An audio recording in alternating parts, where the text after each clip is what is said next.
అందరికీ నమస్కారం. నేను మీ కిరా కార్పిని. జగన్మోహన్ రెడ్డి అంటే నాకు కోపం, ద్వేషం అనుకుంటారు. అదేవిధంగా నేను జగన్మోహన్ రెడ్డిని ఎదిరిస్తాను, ప్రశ్నిస్తాను, విమర్శిస్తాను. అది అందరికీ కూడా తెలుసు. కానీ ఒక్క విషయంలో మాత్రం నేను జగన్మోహన్ రెడ్డిని విపరీతంగా ప్రేమిస్తాను. ఏంటి, ఎప్పుడు ఎదురు తిరిగేవాడు, ప్రశ్నించేవాడు, విమర్శించేవాడు ఒకసారిగా ప్రేమిస్తున్నాడు అని అనుకుంటున్నారా? ఏమీ లేదండి. జగన్మోహన్ రెడ్డి నవరత్నాల్ని నెరవేర్చడంలో సఫలీకృతమయ్యాడు. అది మామూలు విషయం కాదు. అలాంటి నవరత్నాల్ని, అలాంటి సంక్షేమ పథకాల్ని వాటిల్లో గెలవడం అంటే మామూలు విషయం కాదు. ఏంటి ఆ నవరత్నాలు? ఆయన ఏ విధంగా పెంపొందించాడు, ఏ విధంగా రూపొందించాడు, ఏ విధంగా వాటిని సఫలీకృతం చేశాడో ఒకసారి చూద్దాం రండి. ఇలా చూడండి, జగన్మోహన్ రెడ్డి రూపొందించినటువంటి సంక్షేమ పథకాల కింద వచ్చేటువంటి మొత్తం ఉండేటువంటి నవరత్నాలు.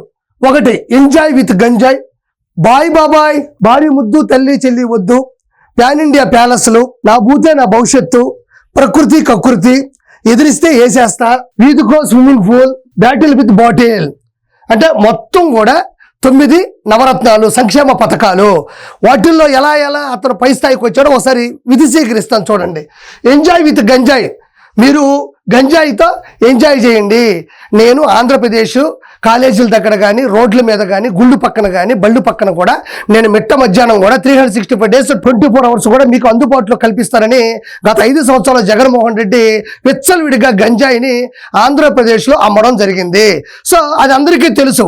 కాబట్టి ఈ నవరత్నాల్లో ఫస్ట్ది ఎంజాయ్ విత్ గంజాయ్ పెద్ద హిట్ అయింది. రెండోది బాయ్ బాబాయ్, అంటే వైఎస్ఆర్సీపీ బాగా బలపడడంలో, మంచి స్థాయికి వెళ్ళడంలో అతిపెద్ద పోర్షన్ మన వివేకానంద రెడ్డి గారు. అలాంటి వ్యక్తి పార్టీని పైకి లేపడంలో బాగా అలిసిపోయాడు. బాబాయ్కి ఇంకా కష్టం పెట్టకూడదు, ఆయన కష్టం రాకూడదని ఆయనకి ఒక విశ్రాంతి, రెస్ట్ ఇవ్వాలని బాబాయ్ని రెస్ట్ అండ్ పీస్ పంపించాడు. అంటే దాని పేరు ఏంటంటే పథకం బాయ్ బాబాయ్. మూడోది, భార్య ముద్దు తల్లి చెల్లి వద్దు. అంటే భార్య ఏమో భారతిరెడ్డి గారు ముద్దు, ఆవిడ ఇంట్లో ఉండాలి. తల్లి చెల్లి అంటే విజయమ్మ గారు, షర్మిలమ్మ గారు మాత్రం ఈదులు వెంబడి తిరగాలి, ఇంటికి రాకూడదు, ఆస్తుల పంపకాలు ఉండవు, ప్రేమ పెంపకం ఉండదు, ఏమీ ఉండదు. భార్య ముద్దు తల్లి చెల్లి వద్దు. అంటే భార్య ఇంట్లో ఉంటుంది, తల్లి చెల్లిని మాత్రం రోడ్ల మీద తిప్పుతూ ఉంటాడు. వాళ్ళు భయంతో బిక్కుమని బతుకుతూ ఉంటారు. అంటే ఈ పథకం కూడా చాలా పెద్ద హిట్ అయింది. ఆ తర్వాత చూడండి, ప్యాన్ ఇండియా ప్యాలెస్లు. ఆయన ఎక్కడైనా ప్యాన్ ఇండియా స్టార్లు, ప్యాన్ ఇండియా సినిమాలు చూస్తుంటారు. అలానే ఆయన ఏ ప్యాలెస్ కట్టినా కూడా భారతదేశం వ్యాప్తంగా కూడా టాప్ 10లో ఉంటాయి అవి. ఏదో చిన్న ఇల్లు, చిన్న కట్టడం. ఆయన ఏది కట్టినా ఆ బాలీవుడ్లో ఉండే వాళ్ళని, ఢిల్లీలో ఉండే అత్యున్నత స్థాయి ఉండేటువంటి అనిల్ అంబానీ గారు, ముఖేష్ అంబానీ వాళ్ళు కూడా తలదండేలా కట్టుకుంటాడు. అందులో భాగంగానే ప్యాన్ ఇండియా ప్యాలెస్లు, యలహంక ప్యాలెస్ బెంగళూరులోనే వన్ ఆఫ్ ద టాప్ కర్ణాటకలో. రెండోది మన ఇక్కడ లోటస్ పాయింట్ ప్యాలెస్ హైదరాబాద్లో అన్నది టాపు. అదేవిధంగా తాడేపల్లి ప్యాలెస్, అది ఎంత పెద్దదో మనం ప్రత్యేకంగా చెప్పక్కర్లేదు. ఆ తర్వాత ఋషికొండ దగ్గర కూడా ఇంకో ప్యాలెస్ కట్టుకోపోయాడు. బట్ అది ఎలాంటి ప్రాబ్లం తెచ్చిపెట్టిందో మీకు తెలియదేం కాదు. కాబట్టి ఆయనకి ప్యాన్ ఇండియా ప్యాలెస్ అనే మంచి బిరుదు కూడా ఉంది. అదేవిధంగా ఆయన ఈ పథకం కింద కూడా ఎన్నో పెద్ద ఇల్లు కట్టుకున్నాడు. ఆ తర్వాత నా భూతే నా భవిష్యత్తు, నా భూతో నా భవిష్యత్తు కాదు, ఇది నా భూతే నా భవిష్యత్తు. అంటే ఇదిగో కొడాలి నాని, అనిల్ కుమార్ యాదవ్, పేర్ని నాని, రోజారెడ్డి, శ్రీరెడ్డి, వర్రా రవీందర్ రెడ్డి, అదేవిధంగా బోరుగడ్డ అనిలు, వీళ్ళందరూ కూడా భయంకరంగా టీడీపీకి సంబంధించిన వర్గాన్ని, నాయకుల్ని, స్త్రీలని చిత్ర విచిత్రంగా సభ్య సమాజం తలదించుకునేటట్టు బూతులతో తిడుతూ ఉంటే, ఆ బూతులు పడ్డ వాళ్ళు మౌనంగా ఉంటే పార్టీ గెలవడంలో ప్రముఖ పాత్ర అది వహిస్తుంది అని అనుకోవడం కోసం నా భూతే నా భవిష్యత్తు పెట్టాడు. ఆ తర్వాత ఆ భూతు వల్ల ఆయన భవిష్యత్తు ఎలా మారిపోయిందో మనం ప్రత్యేకంగా చెప్పనక్కర్లేదు. ఆ తర్వాత ప్రకృతి కకృతి, అంటే మీకు తెలియదే ఉంది, శ్రీవారి హుండీలో డబ్బులు ఎత్తేసాడు.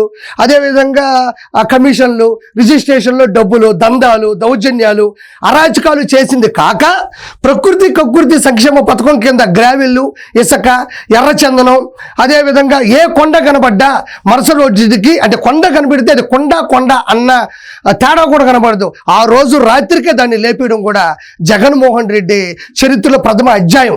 అంటే ప్రకృతిని కకృతిగా ఎలా లేపేశాడు అన్నది ఇది ఒక సంక్షేమ పథకం. ఆ తర్వాత చూడండి, ఎదిరిస్తే వేసేస్తా. అంటే ఫర్ ఎగ్జాంపుల్ తోటా చంద్రయ్య గారు, అదేవిధంగా త్రిపులార్ గారు, అదేవిధంగా ఎమ్మెల్సీ అనంతబాబు డ్రైవర్ సుబ్రహ్మణ్యం గారు, దళిత డాక్టర్ మన సుధాకర్ గారు, ఈ విధంగా మీకు తెలియని అమర్నాథ్ గౌడ్ వాళ్ళ సిస్టర్ని ఏదో అన్నారని ఎదిరిస్తే వీళ్ళందరినీ కూడా ఆల్మోస్ట్ ఒక్కరిని బెదిరించారు, కానీ మిగతా అందరిని కూడా వేసేయడం జరిగింది. ఎవరైనా ఇది తప్పు, నువ్వు చేసే ఆగడాలు ఇంకైనా ఆపు, నువ్వు దేనికి పనికిరావు అని ఒక్క మాట వాడు ఇంట్లో కూర్చొని అనుకున్నా సరే, ఈదులో కూర్చొని అనుకున్నా సరే, అసెంబ్లీలో అడిగినా సరే వాళ్ళ అంతం చూసేంత వరకు నిద్రపాడు. ఎదిరిస్తే వేసేస్తా, ప్రశ్నిస్తే పాతేస్తా. ఈ పథకం కింద కూడా చాలా మంది పైకి పోవడం జరిగింది.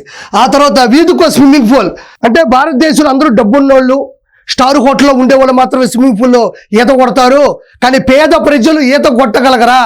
పేద ప్రజలకు ఈత కొట్టాలని ఉండదా? వాళ్ళకు ఉండదా ఈతంటే ఇష్టము? కాబట్టి నేను దానికి ఏం చేస్తానంటే రోడ్లు అన్నీ కూడా ఆపేసి రోడ్ల అభివృద్ధిని నేను దించేసి, బండ్లు పోతూ ఉండగా గుంటలు పడితే దాంట్లో డ్రైనేజీ నీళ్లు, వాన నీళ్లు ఇవన్నీ నిండిపోతే పేద ప్రజలు అక్కడికక్కడే నీళ్ళలో ఈత కొట్టాలనే పథకం కింద రోడ్లు కూడా ఆపేసి, రోడ్లు కూడా నిలిపేసి, ఎక్కడ కూడా ఒక చిన్న కాంట్రాక్ట్ వర్క్ కూడా లేకుండా చేసి మొత్తానికి పేద ప్రజలకు కూడా వీధిలోనే గుమ్మం ముందే స్విమ్మింగ్ పూల్ ఏర్పాటు చేసినటువంటి ఘనత మన జగన్మోహన్ రెడ్డిది. ఈ పథకం కూడా చాలా పెద్ద హిట్ అయింది. దాని తర్వాత బ్యాటిల్ విత్ బాటిల్.